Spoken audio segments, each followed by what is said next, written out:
अस्सलाम वालेकुम, मैं हमजा वसीम PSX एनालिसिस से। अगर आज मार्केट के हवाले से बात करते हैं तो आज की मार्केट 54,261 पॉइंट के पास बंद रही। 525 पॉइंट पॉजिटिव। जब वॉल्यूम्स की बात की जाए तो 259 मिलियन का काम किसी 100 इंडेक्स में हमने होते हुए देखा, जबकि किसी ऑल शेयर में 482 मिलियन का काम हुआ, जिसकी वैल्यू 20 बिलियन से ज़्यादा बनती है। तो वॉल्यूम्स जो है उसके अंदर हम कल के अगर कंपेयर करते हैं किसी 100 इंडेक्स के वॉल्यूम से तो बेहतर वॉल्यूम लगे। इवन वैल्यू भी जो बन रही है वॉल्यूम्स की वो काफ़ी अच्छी बन रही है। मार्केट के हवाले से बात की जाए तो वंस अगेन आज 52 वीक हाई और all time high once again market ने मारा, और मार्केट जो है वो इससे तेज़ी के ऊपर ही है, तेज़ी के ट्रेंड में भी ही है। कल हमने देखा था थोड़ी एडजस्टमेंट, थोड़ी प्रॉफिट टेकिंग कल इंडेक्स में आई थी, लेकिन आज मार्केट ने उसको ओवरकम किया, बल्कि जो है कल की गिरावट को बिल्कुल ही इग्नोर किया मार्केट ने। क्योंकि मार्केट अप ट्रेंड में तो ये बहुत ही नॉर्मल होता है। एनीवेज, इसके अलावा अगर मैं बात करता हूँ तो आज जो है हमने मार्केट में ओवरऑल एक तेज़ी ही देखी। सुबह एक मार्केट में एक तेज़ी रही और फिर एक मार्केट ने एक हाई लगा लिया था तकरीबन 11 बजे के पास 54,419 का, और उस हाई लगाने के बाद मार्केट का जो पूरा दिन रहा वो पूरा का पूरा कंसोलिडेशन रहा। मतलब पूरा का पूरा दिन जो रहा पूरा का पूरा कंसोलिडेशन रहा। हाँ, ऑल्दो एंड में जितनी एक्सपेक्टेशंस थी हाई आने की, मार्केट ने उतनी हाई क्लोजिंग नहीं दी। हाँ, ऑल्दो अगर स्टॉक वाइज बात की जाए तो नो डाउट अमेजिंग क्लोजिंग आई है। जैसे कि अगर मैं एग्जांपल दूँ, सीमेंट सेक्टर आखिर में काफ़ी ज़्यादा बढ़ा दिया उनको, तो ये एक अच्छी चीज़ थी। सीमेंट सेक्टर को अच्छी क्लोजिंग दी। इवन स्टील सेक्टर भी आज अच्छा परफॉर्म करता रहा, और अल्हम्दुलिल्लाह मैं एनीवेज 2 दिन से वीडियो नहीं बना पाया था, कुछ ज़ाती मसरूफियात थी, लेकिन जो लास्ट वीडियो थी गालिबन फ्राइडे की थी, उसमें आपको सीमेंट और स्टील सेक्टर बताया गया था, और उस दिन के बाद से देखें तो सीमेंट और स्टील के अंदर ही मेन काम हो रहा है और कहाँ से कहाँ पहुँच गए। तो अल्लाह का शुक्र है, सीमेंट स्टील कॉल की बड़ी सक्सेसफुल कॉल रही। तो मार्केट जो एडजस्ट करते हुए चल रही है, और इस वक्त मार्केट शॉर्ट टर्म की है। पहले मैं बता चुका हूँ, मार्केट जितना शॉर्ट टर्म में कमाने का मौका देती है उतना जो है आप स्विंग में नहीं कमा पाएंगे। एनीवेज, उसके अलावा अगर मैं बात करता हूँ तो डॉलर मुसलसल एक राइज पे है, जो कि एक बहुत बड़ा एक थ्रेट है हमारी इकोनॉमी के लिए, एक बहुत बड़ा खदशा है। तो अगर मैं आज भी आपको बताऊँ तो आज इंटरबैंक मार्केट में 286 रुपीज़ 90 पैसा पे डॉलर बन रहा, जो कि डेफिनेटली कोई एक अच्छा साइन नहीं है। हाँ, ऑल्दो एक गुड चीज़, अगर मैं इंटरनेशनल मार्केट में कमोडिटीज़ को देखता हूँ तो क्रूड ऑयल के अंदर हमने एक अच्छी खासी गिरावट देखी है। तो यह सीमेंट स्टील सेक्टर के लिए भी पॉजिटिव है। इवन आपकी ऑयल गिरेगा तो डेफिनेटली जो इंटरनेशनली जो आपकी ऑयल अगर गिरता है तो लोकल पेट्रोल प्राइसेस में भी गिरावट आ सकती है, जिसकी वजह से इन्फ्लेशन के आने वाले टाइम में कूल डाउन हो सकती है, जिसकी वजह से फिर मॉनेटरी पॉलिसी में भी कुछ हम गिरावट देखेंगे। तो ओवरऑल एक जो है ऑयल का जो रिलेशन है हमारी इकोनॉमी के साथ वो काफ़ी स्ट्रॉन्ग होता है।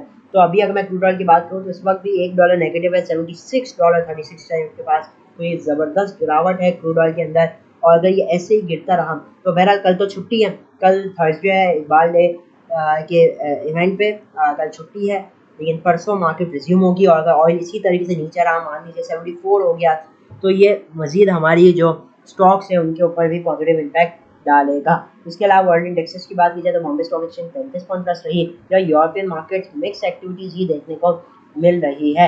ऑल्दो अगर मैं बात कर लेता हूँ चाइना मतलब एशियन मार्केट के हवाले से, तो थोड़ी नेगेटिव एक्टिविटीज़ ही देखने को मिल रही है, चाहे फिर वो जापान या फिर चाइना या फिर इधर के जो इलाके हो जाते हैं उनकी मार्केट में थोड़ा प्रेशर इस वक्त हम देख रहे हैं। और मिडिल ईस्ट की मार्केट जैसे कि तदावुल जो है उसके अंदर भी थोड़ा प्रेशर ही हम देख रहे हैं। जहाँ अगर हम आज के दिन के टॉप एक्टिव स्टॉक्स के बारे से बात करते हैं तो PRL एक ज़बरदस्त गिरावट बाद वंस अगेन ये तेज़ी के उस पर चढ़ चुका है। मतलब एक अच्छी मूवमेंट आ गई है, इसके अंदर लो साइड से भी अच्छा खासा बाउंस बैक हुआ था PRL की सिनर्जी। इवन हम नेटवर्क के अंदर हम कई रोज से एक अच्छी तेज़ी देख रहे हैं कि इलेक्ट्रिक आर्ट पे से आज कई दिनों बाद प्लस रहा, जहाँ कॉसम के अंदर ज़बरदस्त एक्टिविटीज़, WTL नील, जहाँ OGDC 75 पैसे पॉजिटिव रहा, जहाँ फौजी सीमेंट 50 पैसे, हबको ₹1.73 और मीज़ान बैंक ₹3 प्लस बन रहा। तो शुरुआत के अगर आप चंद स्क्रिप्ट देखते हैं, 5 स्क्रिप्ट तो बहुत ही छोटे आइटम है, बल्कि 5 भी नहीं 6 आइटम तकरीबन छोटे हैं। PRL एक थोड़ा सा बड़ा हो जाता है, लेकिन मोस्टली छोटे आइटमों में ही आज काम हुआ है। जब टॉप एडवांसेस की बात की जाए, कुछ लिक्विड स्टॉक भी जैसे कॉसम हो गया, Bilal fibres, Johrabad sugar mill आज अपर लॉक लगा, उसके बाद मिचल फ्रूट्स लॉक, काफ सुजुकी मोटर अपर लॉक, और सूरज कॉटन मिल अपर लॉक। जो टॉप डिक्लाइन साइड पे बात कर लेते हैं तो कुछ लिक्विड स्टॉक है जैसे इंडस ज़बरदस्त गिरावट रही।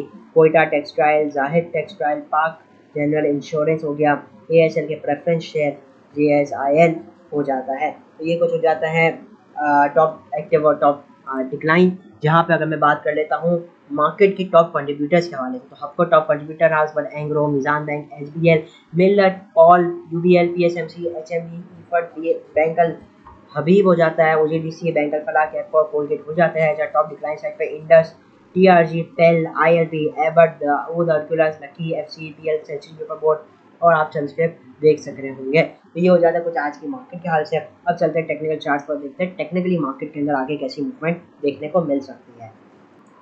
तो इस वक्त मैं मौजूद हूँ गेसी 100 इंडेक्स के डेली चार्ट पे। अगर आप आज की कैंडल देखेंगे, बहुत ही ज़बरदस्त कैंडल बनी है। कल की पूरी कैंडल को तकरीबन इन्गल्फ किया है। और अगर आज की क्लोजिंग को भी देखेंगे तो कल की हाई जो लगा था उसके पास आई है। इवन आज के हाई के पास ही मार्केट क्लोज रही है, करीब क्लोज रही है। तो ओवरऑल ये 525 पॉइंट एक अच्छा इजाफा होता है केसी 100 इंडेक्स के अंदर। एनीवेज, अगर वॉल्यूम्स को देखते हैं तो आप देख सकते हैं कल की निस्बतन बेहतर वॉल्यूम लगे हैं। अब अगर आ जाता है मार्केट की थोड़ी अंडरस्टैंडिंग के ऊपर, तो आज की कैंडल जो है वो बाइंग को ही शो कर, एक बाइंग प्रेशर ही बन रहा है। अच्छा, अब मैं आ जाता हूँ शॉर्ट ग्राफ में और आप लोग के साथ कुछ चीज़ें डिस्कस करता हूँ। तो मैं इस वक्त आवरली चार्ट पे मौजूद हूँ। अगर बात करते हैं आवरली चार्ट पे, तो 27 अक्टूबर को मार्केट ने एक लो लगाया था। वो क्या लो था? 50,834 का।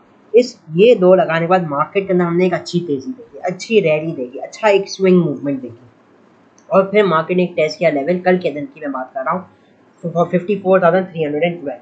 अच्छा, इस हाई के बाद लगाने के बाद मार्केट 600 पॉइंट की गिरावट हुई। आपको मैंने पहले भी बताया, जो लोग मेरे पुराने पहले से व्यूअर्स होंगे वो इस बात को क्या कहते हैं तस्दीक भी करेंगे कि जब कभी मार्केट इतनी बड़ी तेजी करती है, ठीक है ना, तो मार्केट में मंदी कब होती है। अब मैं फिबोनाची प्लॉट कर रहा हूँ, लो से अगर मैं हाई पे प्लॉट कर दूँ तो जो पहला लेवल होता है 0.236 का, ये हमारे लिए जो है वो एज आप कह लीजिए सपोर्ट की तरह काम करता है। अगर ये लेवल ब्रेक होगा तो मंदी होगी, ये पहले भी आपको बात बताई गई है। और अगर ये लेवल ब्रेक नहीं होता, इसके ऊपर मार्केट ट्रेड करती है, तो शार्प हाइज लगने के जो चांसेस है वो पूरे दिन मार्केट में या रहेंगे, ठीक है ना। और हमने यही देखा, मार्केट इस लेवल को ब्रेक नहीं किया और मार्केट में जो तेजी थी वो अभी हमने कंटिन्यू होती हुई देखी। अभी अगर बात करते हैं, हम मार्केट को अब थोड़ी रेजिस्टेंस पाते हुए देख रहे हैं किस लेवल के पास, जिधर मार्केट का हाई लगा। क्या हाई था वो? तकरीबन 400 के पास। तो ये जो 54,300 से 400 का लेवल है, ये इस वक्त मार्केट को थोड़ी रेजिस्टेंस दे रहा है। लेकिन जो अच्छी बात है वो ये है कि मार्केट अपने इसी रेजिस्टेंस लेवल के पास ही बन रही है। मतलब कि इस लेवल को जो ब्रेक करने के चांसेस है, ब्रेकआउट देने के चांसेस है, वो काफ़ी हाई हो जाते हैं, ठीक है। एक तो क्योंकि मार्केट का ट्रेंड भी अप ट्रेंड है, दो तीन चीज़ें अच्छी भी आ रही मार्केट के हवाले से, तो ये एक काफ़ी पॉजिटिव हो जाता है। अच्छा, अगर मैं बात कर लेता हूँ शॉर्ट ग्राफ पे, तो मैंने काफ़ी लेवल्स आप लोगों के लिए कुछ निकाल के रखे हैं। उन लेवल्स के साथ अभी इस वक्त हम ट्रेडिंग कर सकते हैं। तो जो लेवल्स है वो है 54,350 से 400। ये जो रेजिस्टेंस लेवल है हमारे पहला रेजिस्टेंस लेवल रहेगा। अगर मार्केट इसको ब्रेक एंड सस्टेन करती है तो अगला लेवल होगा 54,600, ठीक है। इस लेवल के बाद जो हमारा अगला लेवल आएगा वो होगा 54,000, तकरीबन 800, 780, और फाइनली 54,950 से लेकर 55,000 का लेवल, ये हमारे रेजिस्टेंस लेवल होंगे। सपोर्ट लेवल पे पहला इंपॉर्टेंट लेवल है 54,050 का। इसी लेवल को as a intraday stop loss की तरह ट्रीट किया जा सकता है। मेरे अल्फाजों को सुनिएगा, इंट्राडे स्टॉप लॉस, ठीक है। इसको as a intraday stop loss treat किया जा सकता है। उसके बाद जो अगला सपोर्ट लेवल मौजूद है 53,700 के 53,520 का लेवल, उसके बाद 53,250 के पास का अगला लेवल आ जाता है, और उसके बाद 53,000 का जो साइकोलॉजिकल लेवल है 53,000 से 52,950, ये अगला सपोर्ट लेवल आ जाता है। तो ओवरऑल मार्केट के हवाले से अगर मैं व्यू दूँ तो मार्केट इस वक्त एक तेज़ी में है, मार्केट एक अप ट्रेंड के अंदर है। मार्केट के अंदर शॉर्ट टर्म में काम करना चाहिए, इंट्राडे में क्योंकि आप जितना प्रॉफिट निकाल पाएंगे वो आप स्विंग में भी नहीं निकाल सकते। जैसे हम देख रहे हैं सेक्टर शिफ्टिंग और सेक्टर स्वैपिंग, कल हमने देखा बेसिकली रिफाइनरी सेक्टर में बहुत गिरावट थी, इवन आज भी गिरावट हुई। तो मकसद ये कि अगर आप लेकर ही बैठे हुए होंगे तो आज तो मार्केट ने ऑल टाइम हाई टच किया ना, बल्कि एक न्यू हाई पोस्ट किया। तो अब जाहिर सी बात है PRL ने वो 23.80 रुपये का लेवल नहीं तोड़ा, ठीक है। इसी तरीके से ATRL ने जो हाई रखा उसको नहीं तोड़ा। ये एग्जाम्पल है। अब मैं बात करूँ टेक्नोलॉजी सेक्टर, आज की तेज़ी में टेक्नोलॉजी सेक्टर बहुत डल रहा। मकसद ये है कि अगर हम शॉर्ट टर्म में लेंगे ना अपॉर्चुनिटीज़, तो आप ज़्यादा से ज़्यादा प्रॉफिट को मैक्सिमाइज कर सकेंगे। जैसे ऑटो सेक्टर, गंदारा और साजगार और इन सब के अंदर अच्छी एक्टिविटीज़ रही। अब जैसे हम देखे थे कई रोज से ऑटो सेक्टर के अंदर बहुत बड़ी गिरावट आ रही है, आज उनके अंदर कुछ रिकवरीज आई, ठीक है ना। अब जाहिर सी बात है वो पिछले लेवल्स को तो नहीं गए, जैसे साजगार 190 के ऊपर था वो उतना तो नहीं गया, लेकिन नो डाउट एक उसने भी जो क्लोजिंग दी वो काफ़ी अच्छी थी। तो मकसद ये कि हम शिफ्ट मतलब बेचेंगे, ले बेच करेंगे तभी हम प्रॉफिट को मैक्सिमाइज कर सकते हैं, ठीक है। हाँ, अब जाहिर बात है ले बेच में ये रिस्क होता है कि यार मैंने बेचा और फिर वो ऊपर निकल गया, मतलब अगर आपकी एनालिसिस सही नहीं हुई तो आप गलत रेट पे ले और बेच सकते हैं, तो ये एक रिस्क मौजूद होता है। अगर आप इस रिस्क को नहीं लेना चाहते तो मैं आपको एडवाइस करूँगा आप लेकर बैठे, लेकिन उसका जो रिटर्न होगा ना, अगर आप वो 10% देता है लेकर रखने वाले आइटम में, तो आप अगर आप ले बेच करेंगे तो उसी 10% को आप 25% तक लेकर जा सकते हैं, ठीक है ना। मतलब स्विंग ट्रेड में अगर आप 10% बना रहे हैं तो इधर आप शॉर्ट टर्म में उसी 10% की जगह 25-30% तक भी कमा सकते हैं, अगर आपकी स्ट्रेटेजी सही होगी तो। और लेवल्स आपको दिए जा रहे हैं वीडियोस में, इन लेवल के साथ काम करें। अब एक एग्जांपल है, पिछले हफ्ते जैसे हमने आपको याद होगा थर्सडे वाली दिन आपको रिफाइनरी सेक्टर की कॉल दी थी, फ्राइडे के दिन रिफाइनरी चला, फिर फ्राइडे वाले दिन आपको बताया कि आप सीमेंट और स्टील पे तवज्जो दें, तो मंडे से अब हम सीमेंट स्टील में हम एक्टिविटीज़ देख रहे हैं। मकसद ये कि हम आपको यूट्यूब के थ्रू भी गाइड कर रहे होते हैं कि कौन सा सेक्टर अब इस वक्त अच्छा है। इवन फार्मा सेक्टर की हमने कॉल दी थी थर्सडे वाले दिन, मुझे याद आया सरले की, अगले दिन कैप हुआ, इवन मंडे के दिन भी काफ़ी हाई साइड पे गया। अब सरले की बात हुई है तो हम इसको एनालाइज भी कर लेते हैं। तो सरले की मेरे हिसाब से मैंने बाई कॉल दी थी 40 तकरीबन करीबन 42 रुपीज़ 30 पैसा के पास शायद इस दिन दी थी हमने इसकी कॉल। जी हाँ, इसी दिन इसकी हमने कॉल दी थी और अगले दिन इसको कैप लगा था। एनीवेज, अभी अगर मैं बात करता हूँ तो सरले ने एक रैली स्टार्ट की थी 38 रुपये से। मैं इस आवरली टाइम फ्रेम पे मौजूद हूँ। 38 रुपये से इससे रैली स्टार्ट की थी, 27 अक्टूबर को इसने ये लो लगाया था और उसके बाद हमने इसके अंदर एक ज़बरदस्त तेज़ी देखी, 11 रुपये का इससे तेज़ी की और 49 रुपीज़ 20 पैसे का एक हाई को पोस्ट किया। कब? 7 नवंबर को। अब ये जो हाई इसने लगाया, ठीक है, अगर मैं इधर फिबोनाची एक प्लॉट करता हूँ तो अब आप देख सक रहे होंगे कि जो हमारा पहला इंपॉर्टेंट लेवल आ गया, पहला फिबोनाची लेवल, वो बन जाता है 46 रुपीज़ 57 पैसा का, और ये इस लेवल के पास करीबन अकेली बस इसी के पास ही बन रहा है। अब ये जो लेवल है ये बहुत इंपॉर्टेंट लेवल है, ठीक है। जब तक ये इस लेवल के ऊपर है, हमारा उम्मीद भी यही होनी चाहिए, ठीक है, कि इसके अंदर जो है एनी टाइम रिकवरी आ सकती है और वंस अगेन जो है वो हाई साइड को टेस्ट करता हुआ दिखाई दे सकता है। उसके जो रेजिस्टेंस लेवल बनेंगे वो बनेंगे 47 रुपीज़ 40 पैसा, फॉलोड बाय 48 रुपीज़, और उसके बाद जो आपका लेवल आ जाएगा वो हो जाएगा तकरीबन 48.50, ठीक है, 48 रुपीज़ 50 पैसा, और फिर आपका जो लेवल है वो हाई बेसिकली 49 रुपीज़ 20 पैसा, ये लेवल हो जाएंगे बेसिकली सरले के लिए। तो अब ये मैंने लेवल्स लगा दिए। तो अब जब तक ये 46 रुपीज़ 57 पैसे को ब्रेक नहीं करता, हमारी उम्मीद भी यही है कि वंस अगेन जो है वो रिकवरी की तरफ जा सकता है। अगर ये इस लेवल को ब्रेक करता है, मतलब आवरली टाइम फ्रेम में इसको ब्रेक और इसके नीचे नीचे ट्रेड या इसके नीचे नीचे क्लोजिंग देता है, ठीक है, फिर तो इसका जो अगला लेवल है 45 रुपीज़ 43 रुपीज़ 60 पैसा और फिर 42 रुपीज़ 30 पैसा, ये लेवल जो है वो इसके अंदर एक्सपोज हो जाएंगे। लेकिन वो किस सूरत में होंगे? जब ये 46 रुपीज़ 50 पैसा को ब्रेक करेगा। तो मकसद ये है कहने का कि इस लेवल के बाद आप लोग अपना स्टॉप लॉस भी लगा सकते हैं।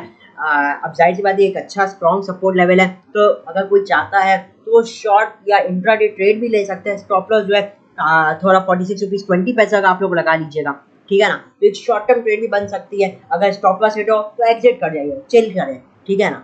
अगर नहीं हिट होता stop loss, well and good, फिर टारगेट्स दीजिए 4740, 48, 4850, 4920। अगर 4920 को ब्रेक करता है फिर तो यहाँ पे आप कह लीजिए जो अगले लेवल जाएंगे वो 50 रुपये के पास आएगा, बेसिकली 50 रुपये 50 रुपये 50 पैसे ऐसे लेवल्स पे बनेंगे, ठीक है ना।